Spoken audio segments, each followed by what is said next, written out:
Once upon a time there was a wealthy merchant who had 3 daughters. The youngest of the daughters was called Beauty. The sisters did not like her because she was everyone's favorite. One day the father was going to go to the city and asked his daughters what to bring as a gift. The older sisters asked for precious dresses and adornments, and the youngest asked for a scarlet rose, the most beautiful in the world. The merchant became thoughtful, but promised that he would do everything possible to find such a flower, and hit the road.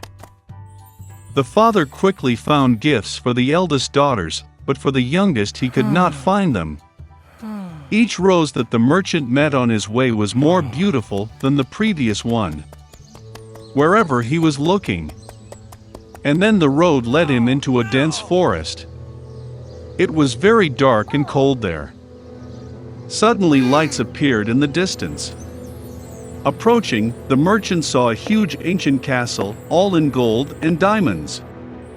Entering its gate, he entered a hall full of jewels. He saw that there was a table in the middle of the hall, and there were no dishes on it, and all the dishes were made of silver and gold. But the castle was empty, there was no one. The merchant thought that the owner would probably come any minute. He waited an hour, 2, 3, no one showed up. The merchant could not resist and sat down at the table. Having eaten from the belly, the old man hit the road. Driving along the alley, the merchant saw a rose bush of unprecedented beauty, and remembered the request of his youngest daughter. He drove up and picked the most beautiful rose. At the same moment, lightning flashed, thunder struck, there was a roar, and rose, as if out of the ground, in front of the merchant, and not a beast or a man, but some kind of monster, terrible and furry. It was too angry that the merchant picked his favorite flower instead of thanking the owner for his hospitality. The old man was very frightened and said that he would do anything, as long as he did not kill him. For such an offense, the beast agreed to marry one of his daughters. But only the one who wants to come herself, out of love for her father. And if none comes, then death to the merchant. The old man was grieving and decided to go home to say goodbye to his daughters. He did not want to give up any of them for a fierce beast. I got on my horse and went home. Having met the children, he gave gifts to everyone and told about his adventures. The older sisters pounced on the younger, they say, it was her fault she ordered a lousy flower, for which the father now has to pay with his life. To which Beauty replied that she would gladly go to the beast instead of her father. And so, the next day, Beauty hit the road. The horse quickly found its way back to the castle. Entering the hall, she found a table with exquisite wines and food. Beauty thought that the beast wanted to eat her, so she feeds her. As soon as she had dinner, there was a roar, and a terrible and hairy monster appeared, as if from under the ground. And the beast said to Beauty that since she herself came here of her own free will, it means that she has a good heart. And so the monster will also be kind to her. And with these words, the beast disappeared.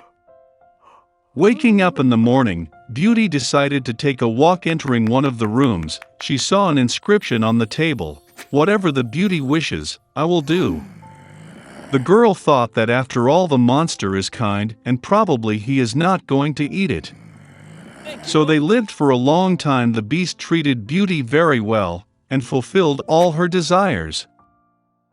One day the girl dreamed that her father was sick. She really wanted to visit him. The Beauty tearfully asked the beast to let her go and promised that she would definitely come back. The monster replied that she was free and could return whenever she wanted.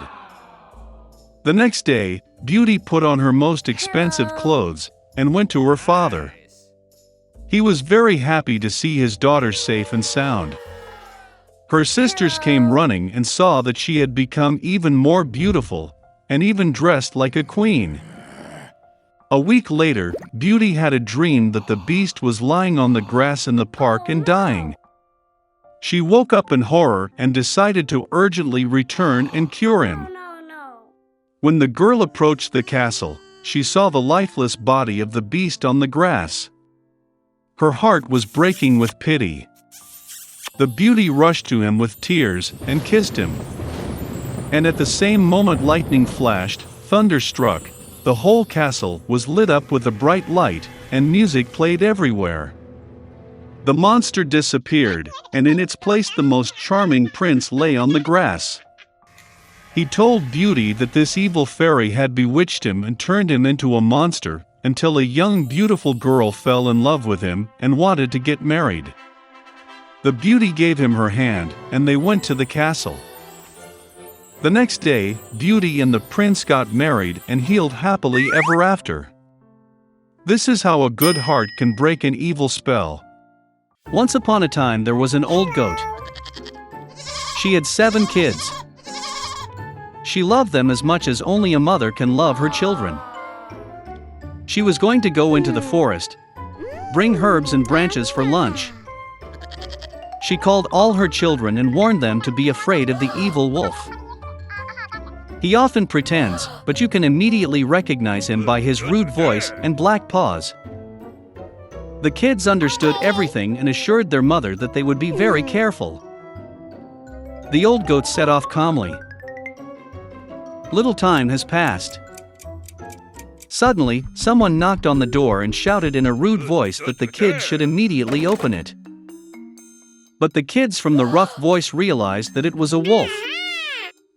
They answered that it was not mother's voice. Her voice was kind and thin, and this voice was very rude, which means it was a wolf. Then the wolf went to the merchant and bought himself a large piece of chalk. He ate it, and his voice became thin. He came back, knocked on the door, and in a thin voice asked the kids to open it.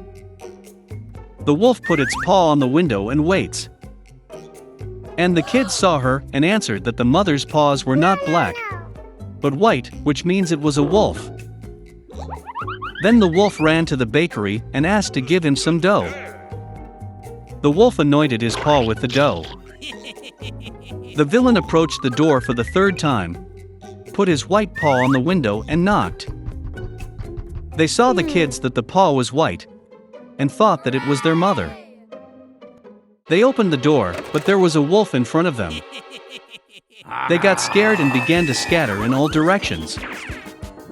One kid jumped under the table, another on the bed, the 3rd on the stove, the 4th into the kitchen, the 5th into the closet, the 6th under the sink, and the 7th hid in the grandfather clock. But the wolf found them all, opened its jaws and swallowed one by one. Only one thing he did not find: the youngest, who hid in the clock. Having eaten his fill, the wolf left. He stretched out on a green meadow under a tree and fell asleep. Soon an old goat came home from the forest. Oh, what did she see there? The door was wide open. The table, chairs, benches were overturned. The wash basin was broken. Pillows and blankets were thrown from the bed. She began to look for her children, but she could not find them anywhere. I called them by name, but no one answered. She went up to the clock, and in response there was a thin voice of the youngest kid. She took him out of there, and he said that a wolf came and ate everyone. How the goat cried for her poor children. Finally, she left the house, and the youngest kid ran after her. She came to the meadow, so a wolf was lying by the tree and snoring, so that the branches were trembling. She looked at him from all sides and saw that in his swollen belly something was moving and floundering. She guessed that these were her children, and was very happy that they were still alive. She told the kid to run home as quickly as possible and bring scissors, a needle and thread. Then the goat cut the belly of the wolf with scissors, and from there one kid stuck out its head. And then the others jumped out, all 6, and nothing bad happened to them. What a joy it was! They began to hug their mother, jump and dance. Then the old goat said it would be nice to teach the wolf a lesson while he was still sleeping. They pulled stones and stuffed them into the wolf's belly. An old goat sewed up his belly, but he did not notice anything, never even moved. The wolf slept, got to his feet and felt such a thirst in his belly that he decided to drink water from the well. He barely approached the well, bent down to the water, and heavy stones pulled him to the bottom of the well. 7 kids saw this and began to dance for joy with their mother. That's how they taught the evil wolf a lesson.